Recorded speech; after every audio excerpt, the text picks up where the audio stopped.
หลังจากที่ปูแป้งไปเบิ่ง BNK เนาะกลับมาแบบคำเนาะกะประมาณ7 โมงบอกว่า6 โมงครึ่งนี่แหละกับบริเวณโมงกลับมาแล้วก็นอนเล่นโทรศัพท์กับโอ้เมื่อยอ่ะขอโทษที่โบได้ถ่ายคลิปให้เบิ่งเด้อเพราะแบบคนมันโคตรหลายแล้วแบบ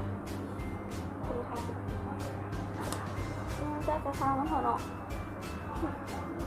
แต่เขาได้ถ่ายวิดีโอการแสดงของพระเจ้ามาแล้วเนี่ยแบบคือว่าโอเคเนาะก็วิดีโอของเขาโอเคอะ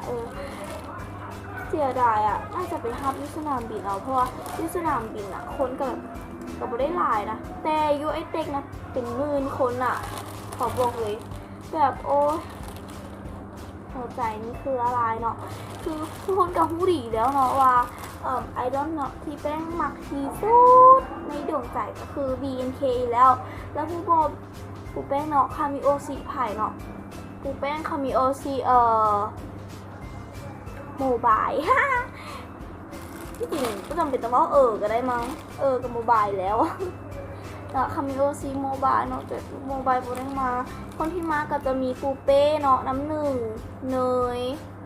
แก้วตัวนี้แล้วก็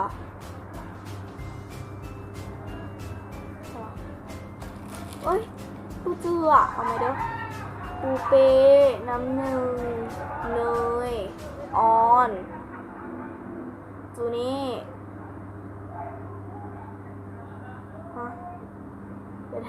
เดี๋ยวทุกคนเดี๋ยวสติแก้วขนาดเราอ่ะเดี๋ยวเอาไหมเดี๋ยวแก้วออนจูนี่นี่คือมาเป็นพิธีกรเนาะแก้วออนจูนี่เนยน้ำหนึ่งปูเป้นี่แหละเดี๋ยวดูว่าเขาลืมคุณหรอเขาลืมดิตาหวานมา7 คนเนาะตาหวานน้ำเนาะคือแบบดีใจเลยคือทุกเพจโอตะลาวเนาะโอตะBNKลาวเนาะก็คือแบบเจ้ากับอันนั้นนะเจ้ากับเอาลงหลายไลฟ์สดหลายที่นั่นบอกคนไปหาที่สนามบินเนาะสนามบินโคตรไกลเลยโคตรไกลจากบ้านเขาแต่ว่าเขาจะไปโบได้เนาะนั่นแหละถ่ายไงกันแป๊บนึงถ่ายขี่รถไงเป็นท่าอีหยังเป็นเนาะสิไปหับเข้าสนามบินเลยแต่ว่าบ้านท้องใหญ่นี่ก็เจ้า10 บ่เท่าเป็นแล้วอะเนาะโอเคกับสำหรับคลิปนี้ก็ต้องขอตัวลาไปก่อนเด้ออย่าลืมกดไลค์กด subscribe ให้ในเด้อจุ๊บน่าที่ยัง